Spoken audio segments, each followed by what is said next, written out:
દરેક ઋતુઓને આ મનુષ્યનું શરીર સીધે સીધું ફેસ કરે છે. દરેક સંસ્કૃતિને, જે પ્રાંતમાં આપણે રહેતા હોઈએ તે પ્રાંતની સંસ્કૃતિ અને ભાષાનો અસર આપણા જીવન ઉપર થતો હોય છે. જે મહારાષ્ટ્રમાં કેટલા વર્ષોથી રહી રહ્યા છે, ભલે ગુજરાતી બોલતા હોય પણ એમને મહારાષ્ટ્રીયન પણ આવડતી હોય છે. પરિવારનું 2 સદસ્ય અગર યુપીમાં રહેતું હોય કોઈ, તો ત્યાંની ભાષાનો પ્રભાવ પણ એમના, એટલે ત્યાંનું રહેનસહેન, ભાષા, વિચારધારા, પહેરવેશ, આ સમસ્ત પ્રાંતીય સભ્યતાનો પ્રભાવ આપણા જીવન ઉપર પડતો હોય છે. એ જ અનુસંધાનથી જો વિચાર કરીએ તો સમગ્ર કૃષ્ણ લીલા ઉપર વ્રજની લોક સંસ્કૃતિનો પ્રભાવ છે, અને એ લોક સંસ્કૃતિના આધારે સમગ્ર સેવા પ્રકારમાં એક કૃષ્ણ પરંપરા એટલે કે વ્રજ પરંપરા એનું સમાવેશ કરવામાં આવ્યું. પુષ્ટિ ભક્તિ માર્ગમાં શ્રાવણ માસ સાથેની આ અલગ અલગ ભૂમિકાઓનું જ્યારે આપણે વિચાર કરી રહ્યા છે, ત્યારે ભાદ્રપદ અષ્ટમી એટલે વ્રજનું તો ત્યાં ભાદરવો બેસી જાય છે. જ્યારે ગુજરાતી કૃષ્ણ પક્ષની શ્રાવણ માસની વાત થઈ રહી છે, પ્રભુનું પ્રાગટ્ય જ્યારે વ્રજમાં થયું તે વખતની જે ત્યાંની પરિસ્થિતિ હતી, એમાં મંદમ મંદમ જલધરા વયો વાયુ સુખ સ્પર્શ પુણ્ય ગંધ વહશુચિ અથ સર્વ ગુણોપેત કાલ પરમ શોભના. નંદ મહોત્સવના કૃષ્ણ પ્રાગટ્યના પ્રસંગમાં આવે છે કે ભગવાનનું જન્મ જેમ જેમ નિકટ સમય આવતો ગયો તેમ તેમ ઋતુએ પણ કરવટ બદલી, હવાએ પણ રૂખ ફેરવ્યું. સુગંધ જ્યાં બીજી બાજુ વનોમાં ફેલાઈ રહી હતી, બધી જ સુગંધ જ્યાં પ્રભુનું પ્રાગટ્ય થવાનું છે તે તરફ થવા લાગી. પ્રકૃતિએ પોતાનું સમગ્ર સ્વરૂપ બદલીને અને જ્યાં પ્રભુ પ્રાગટ્ય થવાનું છે તે જગ્યા ઉપર પોતે કેન્દ્રિત બન્યા. મનુષ્યએ આજ શીખવાનું છે કે જીવનના તમામ ધર્મોને અનુસરીને અંતે એનું જે લક્ષ્ય, આ આત્મા દ્વારા પરમાત્માની પ્રાપ્તિ, એ એનું પરમ ચરમ લક્ષ્ય છે. હિન્દુ ધર્મના માધ્યમથી જો પુષ્ટિ માર્ગને સમજવું હોય તો એમાં ભગવદ સેવા બહુ જ પ્રેક્ટિકલ, અને શ્રી મહાપ્રભુજીની એટલી બધી વિલક્ષણ ખોજ છે કે જેમાં આ જગતમાં રહીને આ જીવ જગદીશને પામી શકે એ સમગ્ર જે વ્યવહાર પક્ષ છે એની સાથે ભક્તિને એ રીતે વણ્યો છે.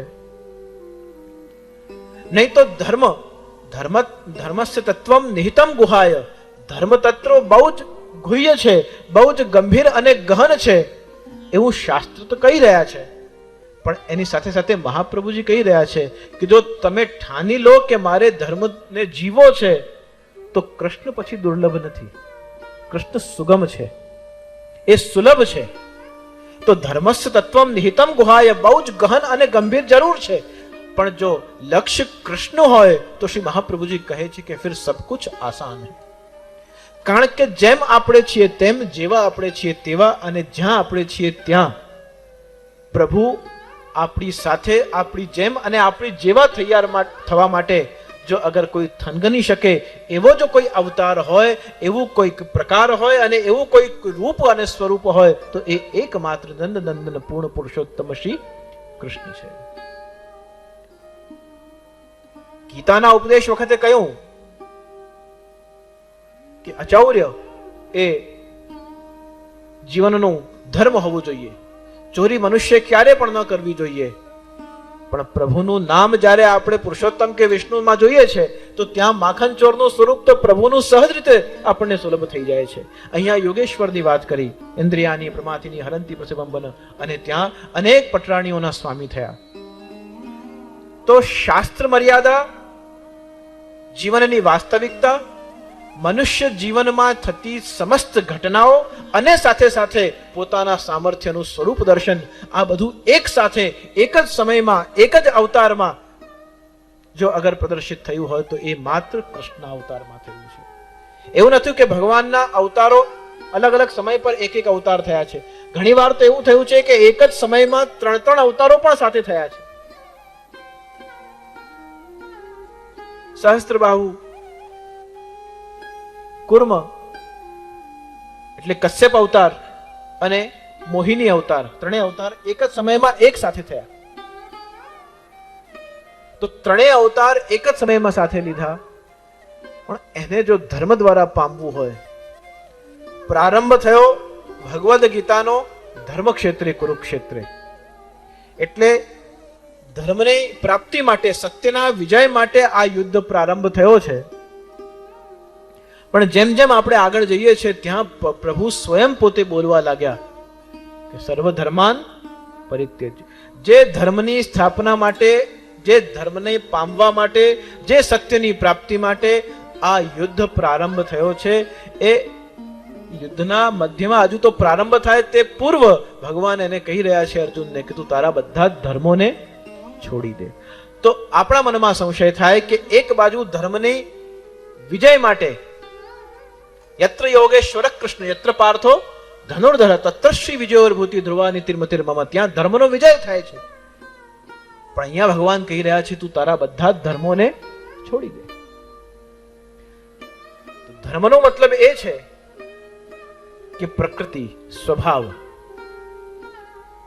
જે પ્રકારથી સર્વધર્માન પરિત્યજ્યની વાત કહી ત્યાં મતલબ થયો કે તને જો એમ લાગતું હોય કે તારા દ્વારા ગાંડીવથી બાણ ચલાવવાથી આ બધાનું મૃત્યુ થવાનું છે, તો એ તારો મિથ્યા ભ્રમ છે. તું નહીં મારે તો પણ હું તો એમને મારવાનો જ છું. પણ હમણાં આમ હું છું અને મારા થકી છે એ જે તને આભાસ છે, એ તારા આત્મીય ધર્મને છોડી દે. મનુષ્યના શરીરમાં આંખનો ધર્મ છે જોવું, જીવવાનો ધર્મ છે સ્વાદ ગ્રહણ કરવું, કાનનો ધર્મ છે શ્રવણ કરવું, હાથનું ધર્મ છે કર્મ કરવું, પગનું ધર્મ છે ગતિ પ્રાપ્ત કરવી, હૃદયનો ધર્મ છે સ્વીકાર કરવું, મનનું ધર્મ છે વ્યાપક વિચાર કરવું, બુદ્ધિનું ધર્મ છે તર્ક કરવું. એમ જેમ આપણા અલગ અલગ ઇન્દ્રિયોના અલગ અલગ ધર્મ છે, એ અર્જુનને થઈ રહ્યું હતું કે આ બધાનું સંચાલન હું મારા પુરુષાર્થ, પ્રયત્ન અને પ્રયાસથી કરી રહ્યો છું. એ માટે ભગવાન કહી રહ્યા છે કે આ સમયમાં આ તારા ભ્રમને તોડ, સર્વધર્માન પરિત્યજ્ય મામેકમ શમ, તું એકમાત્ર મારી શરણાગતિ જો સ્વીકાર કરીશ તો જ પ્રભુ કહી રહ્યા છે કે તો જ આ ધર્મમાં તારો વિજય થશે, તો જ આ યુદ્ધમાં તારું વિજય સંભવ છે. ધર્મસ્થ તત્વમ નિહિતમ ગુહાયનો મતલબ છે કે ધર્મનો મતલબ એ છે કે સત્ય પાલન કરવું, નીતિથી જીવનને જીવવું, પ્રભુનું પ્રાપ્તિ માટે વ્રત, જપ, સેવા, સ્મરણ કરવું. આ ધર્મના અંગ છે બધા. પણ પ્રથમ અંગ શું આવ્યું? સત્યમ વદ ધર્મમ ચર. તો સત્યમ વદની વાત આવી. કર્ણના રથનું પૈડું તૂટ્યું હતું. અર્જુને ગાંડી હાથ પર ચડાવી અને બાણ મારવાની તૈયારી કરી. તે વખતે કર્ણે ત્યાં બેઠા બેઠા કહ્યું કે નિશસ્ત્ર ઉપર પ્રહાર કરવો એ ક્ષત્રિયનો ધર્મ નથી. તું જો બાણ ચલાવીશ તો એ અનીતિ અને અધર્મ થશે. અને ભગવાન સારથિત્વ કરતા કરતા અર્જુનને કહી રહ્યા છે કે તું કર્ણની વાતમાં કેમ આવે છે? જ્યારે અભિમન્યુ એકલો હતો અને એના ઉપર 5 યોદ્ધાઓ તૂટી પડ્યા, ત્યારે આ કર્ણનું ધર્મ અને સત્ય પાલનની નીતિ ક્યાં ગઈ હતી? આ વખતે તારો ધર્મ છે બ્રહ્મબંધુરના હંતવ્ય આતતાઈ વધારણ. જો તને આ ધર્મ યુદ્ધમાં વિજય પ્રાપ્ત કરવો હોય તો આતતાઈ વધારણ. આ વખતે તને જે કર્ણ ઉપદેશ આપી રહ્યો છે એ તારું ધર્માચરણ કે તારી નીતિ કહેતી નથી. આ વખતે તો બાણ કાળ અને કર્ણ ઉપર પ્રહાર કરી દે, આ ભગવાન કહી રહ્યા છે. તો સત્યમ વદ અને ધર્મમ ચરની વ્યાખ્યા અહીંયા ઘટિત થતી. જો એ ધર્માચરણ કરવા જાય છે તો સત્ય પાલન થતું નથી, અને સત્ય પાલવા જાય છે તો ધર્માચરણ સંભવ થઈ શકતું નથી. એનો વચલો માર્ગ શું? ધર્મની વ્યાખ્યા કે ધર્મના સ્વરૂપને સમજવું એ એટલું સુલભ અને સહજ નથી. કારણ કે જો ધર્મની વ્યાખ્યાને આપણે કેવલ બુદ્ધિ દ્વારા સમજીશું તો તર્ક સિવાય બીજું કંઈ પ્રાપ્ત થશે નહીં. અને જો કેવલ હૃદયની ભાષાથી સમજીશું તો કેવલ ભાવ દ્વારા બીજું કંઈ પ્રાપ્ત થશે નહીં. પણ જો ધર્મને સમજવું હશે તો બુદ્ધિ અને હૃદયના સમન્વયથી જો સમજી શકાય તો જ એના મૂળને પામી શકાય છે. કારણ કે આપણે જે કંઈક સાંભળીએ છીએ એ સંભળાય છે કાનથી, પણ સ્થિર થાય છે બધું સ્ટોક આપણા હૃદયમાં. મન એને ગ્રહણ કરે છે, બુદ્ધિ એને સ્વીકાર કરે છે, અને કાન દ્વારા એ માર્ગથી અંદર પ્રવેશ કરે છે. તો જે કોઈક વિચાર કે વાત વિષયને આપણે શ્રવણ કરીએ છીએ જો એ બુદ્ધિ દ્વારા હૃદયમાં ઉતરશે તો એ સંભવ છે કે તર્કને જન્મ આપે, પણ જો એ હૃદય દ્વારા જો બુદ્ધિમાં પહોંચશે તો એ ભાવ અને સત્યપરાયણતાને જન્મ આપે છે. તટસ્થ રીતે ધર્મ અને સત્યની વાત કરીએ, અથવા ધર્મ અને આચરણની વાત કરીએ, અથવા તો ધર્મ અને પ્રભુ પ્રાપ્તિની વાત કરીએ, તો એમાં શ્રી મહાપ્રભુજીએ જે ચિંતન કર્યું એ ચિંતનના પરિણામ સ્વરૂપ આપણે કઈ રીતે જીવનને સહજ રીતે જીવીને અને જીવન કૃષ્ણમય બનાવી શકાય, એ જે કળા શ્રી મહાપ્રભુજીએ શીખવાડી છે એ જ કળાનું નામ પુષ્ટિ માર્ગ છે. પુષ્ટિ માર્ગ કેવલ એક કોઈક સંપ્રદાય નથી, પુષ્ટિ માર્ગ એક વ્યાપક વિચારધારા છે.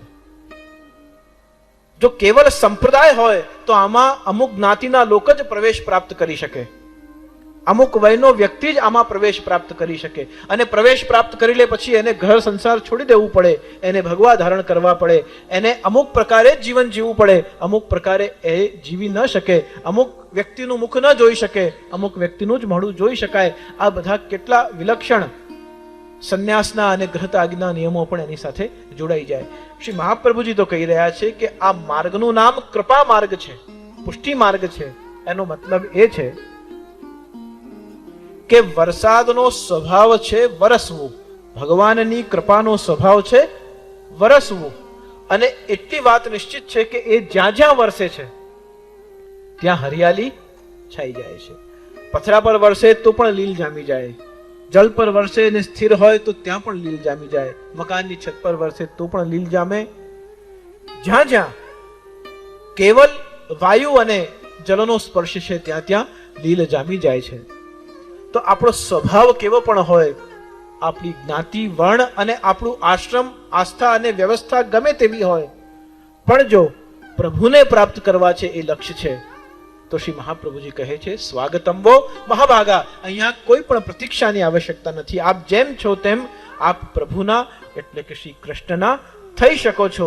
અને એ કૃષ્ણના થવા માટેની જે કળા છે, જે કૃષ્ણના થઈ જવા માટેની જે દિશા છે, એ શ્રી મહાપ્રભુજીએ પુષ્ટિ ભક્તિ માર્ગના નિર્માણ દ્વારા બતાવી.